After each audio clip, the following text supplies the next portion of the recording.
you please give us a kind of a run through of what SF6 does for those people who might not have heard of it? Yes, of course, yes. SF6 is the chemical name for sulfur hexafluoride. This is a synthetic man-made gas which doesn't occur in the natural world. It's been used extensively in a number of applications over time. Specifically now tends to be used in the medium and high voltage electrical switchgear industry. Has some really good properties that make it suitable for that. So first of all, it's an excellent thermal insulator, and if we look back, it used to be used, for example, as an insulation medium in double glazing, because it prevented the heat escaping from the home. In between the glass? In between the glass, yes. The molecular structure is very large, so it doesn't leach through materials like rubber, which means it's really good for pumping things up. So it used to be used to fill things like tennis balls, car tyres, even the sort of the air soles on trainers used to be filled with SF6. It's chemically inert, so it doesn't react with other substances. It's non-toxic in its pure form, but its real sort of killer USP, and I use that advisedly, is that it's has a very high dielectric strength. And the more pressure you have, the higher that dielectric strength is. And what that means is it's a really good electrical insulator. So if you use it in electrical switchgear, it means that conductors that would possibly spark over in free air can be pushed much closer together, which makes that switchgear much more compact, easier to install and easier to manage. So that's why it's traditionally been used in electrical switchgear. So in real terms, where would that be? At a power plant or a shop or my house? Not in your home, but all through the distribution and transmission network. So if we talk about the UK, the distribution network, there are some variations, but typically 11,000 or 33,000 volts is the distribution system voltage. The transmission system runs at 132, 275 or 400,000 volts.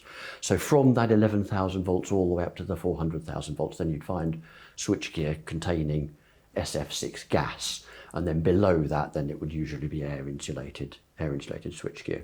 So I said that it has some really good qualities that make it suitable for those applications.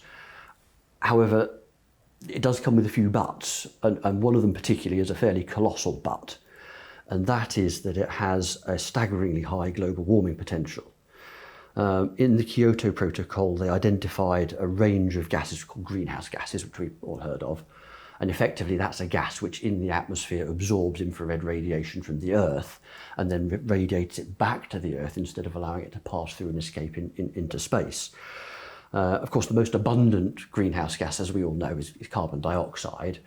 So what was done was to look at the global warming effect of 1 kilogram of carbon dioxide and say, okay, that has this defined effect on climate change, on global warming. And now we're going to look at all of the other gases and say, compared to this baseline index of 1 for carbon dioxide, what do the other gases look like? And of those, the fluorinated gases were the highest indexes for global warming, or GWP, they call it global warming potential. And of the fluorinated gases, sulfur hexafluoride was by far and away the most potent gas. In fact, it's the most potent greenhouse gas known to man, with a global warming potential of 23,500.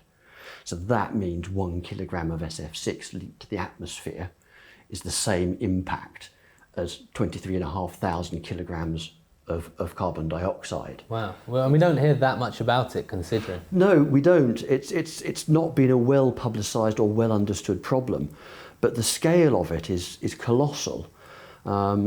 If we think that, because people say, well, does it get into the atmosphere? Yes, I'm afraid it does. Well, I was just about to ask you, how does it leak? Well, the switchgear has seals in it, and whilst they try and seal it as tight as they can, those seals do, over time, with thermal cycling and so on, they do degrade, and it does leak out of them. It can leak due to malfunctions and just equipment breaking. There was a problem at Connors Quay substation on the national grid system in 2018, where 73 kilograms of SF6 were leaked to the atmosphere because of a cracked insulator. So it happens. And in fact, on a European scale, the amount of SF6 that was leaked in 2017 was 6.73 million tonnes of carbon dioxide equivalent. So that's huge, but it's quite hard to visualise. So if we put that into terms that perhaps bring that to life, that would be equivalent to there having been an extra 1.3 million passenger vehicles on the road during 2017, and those 1.3 million vehicles having collectively driven 15 billion miles. So the scale of the problem is large, but it's very little spoken about, and certainly not until very recently been in the mainstream media. Is the government and industry, working to tackle that? Because it sounds like a big problem. Well, certainly as Eaton, we've been campaigning for banning of SF6 for quite a long time, and most other voices are now joining us in that discussion as well. The EU Commission banned fluorinated gases some years ago, which included SF6, so we no longer see it in those applications I mentioned, like double glazing and tennis balls and so on. But the electrical switchgear industry argued very strongly that there was no viable alternative to SF6 on the market. Now, that's something that we disagreed with at the time, but the industry collective voice was strong, and so they were granted an extension to that. So not a complete outright, yes, you can continue using it, but a stay of execution, if you like. And that's now coming to an end. In fact, on the 1st of July 2020, the EU Commission has got to report back to assess whether there are commercially cost competitive, if you like, solutions, technically feasible, energy efficient and reliable alternatives to using SF6 gas.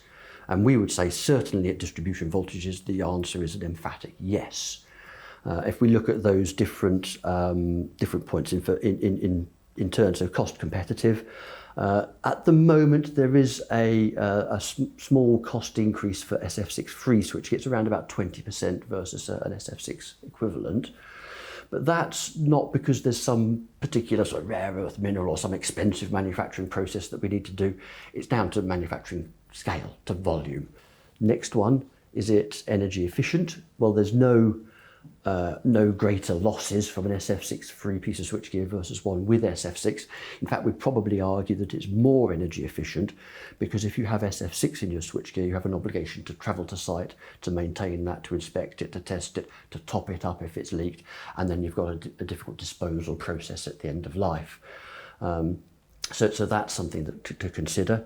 And then is it reliable? Well, yes, as I said, we've got over 100,000 ring main units alone out there on the network being used. And in fact, it's probably more reliable because it's better suited to frequent switching operations, particularly when it's used, that happens when they're used for things like solar farms and wind farms, which I know have been discussed in the media recently. So you convinced me, but why isn't the whole industry using it then? I think it's really a case of status quo. Inertia is difficult to change.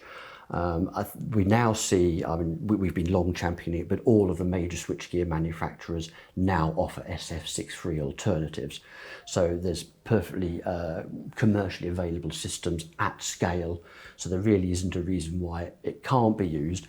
It's just, I think it needs that regulation change. And we're hoping that we'll see that happen with this review from the European Commission in July next year. What do we do with all the assets that are out there? Well, with the assets that are out there, they will undoubtedly continue to remain in service and continue to be maintained. Older ones will be replaced over lifetime. And I don't think we would necessarily advocate removing all of those, because actually the removal process itself, there will be some spillage and some leakage during that process. But certainly for new switchgear, there is no justifiable reason for continuing to use SF6, certainly up to 36,000 volts. And so we're calling for that to be completely regulated again, to be phased out. From tomorrow, wouldn't be too late. So actually the scale of the problem is much bigger than just the renewables. That's an important part of it. It's one that can be addressed very easily today, but it's not the whole picture. Yeah, I think the renewables one is that's the one that shocks people, because they think of it as clean, and then you hear they have this gas which is 23 times as potent as CO2. 23,500 times. Yes, yes, they do, and it's a shocking statistic. And really, to me, it's shocking that the gas is used today at all in these applications.